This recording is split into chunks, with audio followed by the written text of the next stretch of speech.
Brought to you by V-Guard, co-powered by Sensodyne and Vimal. పలుకులలో Kesari. Associate sponsor Ultratech Cement. అధికారం ఇవ్వండి అక్రమ దందాతో వేల కోట్లు సంపాదిస్తున్న అతని ఆట కట్టిస్తానన్నారు. అన్నట్టుగానే అధికారంలోకి రాగానే యాక్షన్లోకి దిగారు. డిప్యూటీ సీఎం పవన్ కళ్యాణ్ విజయవాడలో ఆర్డర్ వేస్తే కాకినాడలో యాక్షన్ మొదలైంది. కాకినాడ అడ్డాగా రేషన్ మాఫియా. బియ్యం దందాపై ఏపీ ప్రభుత్వ ఫోకస్. గతంలో ద్వారంపూడి అక్రమ దందాపై పవన్ కామెంట్స్. 2 రోజుల పాటు కాకినాడలో మంత్రి నాదెండ్ల సమీక్ష. కాకినాడ పోర్ట్ బియ్యం గోడౌన్లలో తనిఖీలు. బియ్యం దందాపై సిఐడి విచారణకు సిఫార్సు.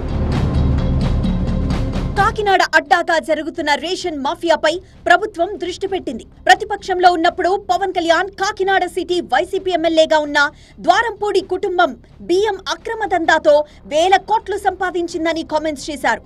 అధికారంలోకొస్తే కాకినాడ కేంద్రంగా ద్వారంపూడి చేస్తున్న బియ్యం దందాపై ఉక్కుపాదం మోపుతానని వార్నింగ్ ఇచ్చారు. పవన్ నాడు చెప్పినట్లే అధికారంలోకి రాగానే మంత్రి నాదెండ్ల యాక్షన్లోకి దిగారు.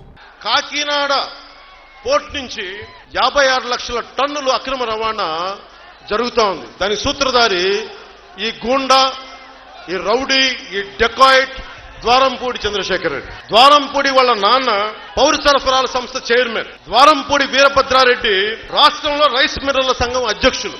తూర్పుగోదావరి జిల్లాలో ఉన్న రైతు గిట్టుబాటు ధర లేక ఏడుస్తా ఉంటే, కన్నీళ్లు పెడతా ఉంటే, ద్వారంపూడి కుటుంబం ఒక్కటే ఇన్ని వేల కోట్లు సంపాదిస్తుంది. ఇన్ని లక్షల మంది రైతులు ఏడుపు మీద.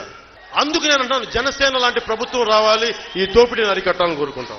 ఏపీ పౌర సరఫరాల శాఖ మంత్రి నాదెండ్ల మనోహర్ 2 రోజుల పాటు కాకినాడలో మకాం వేశారు.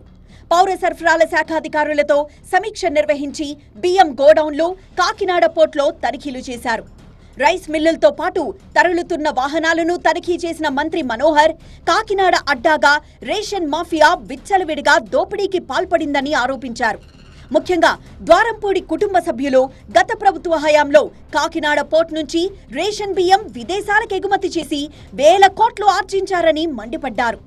గత ప్రభుత్వ హయాంలో బియ్యం దోపిడీకి కొంతమంది అధికారులు కూడా సహకరించారని ఆయన విమర్శించారు.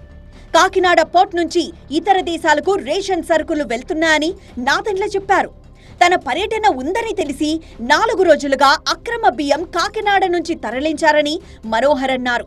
రేషన్ అక్రమాలపై సిఐడి విచారణ కోరతామని, బాధ్యులపై కఠిన చర్యలు తీసుకుంటామని మంత్రి స్పష్టం చేశారు. ఈ ద్వారంపూడి కుటుంబం మొత్తం కాకినాడ పోర్ట్ని కబ్జా చేసి అడ్డాగా చేసి యాంకరేజ్ పోర్ట్ని ఉపయోగిస్తున్నారనేది పుంకాలుగా మనం మీడియా సోదరుల ద్వారా చదువుతూనే ఉన్నాం, చూస్తూనే ఉన్నాం.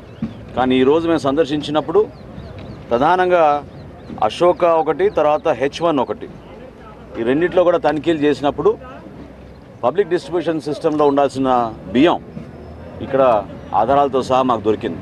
ఏపీ ప్రభుత్వంలో భాగస్వామ్యమైన జనసేన మంత్రి పదవుల్లో పౌర సరఫరాల శాఖ తీసుకుంటే అంతగా ప్రాధాన్యత లేని శాఖ అని కొందరు కామెంట్స్ చేశారు. కానీ ఈ శాఖ తీసుకోవడం వెనక పవన్ కి ఒక లెక్కుందని కాకినాడలో మంత్రి నాదెండ్ల పర్యటనతో క్లారిటీ వచ్చింది.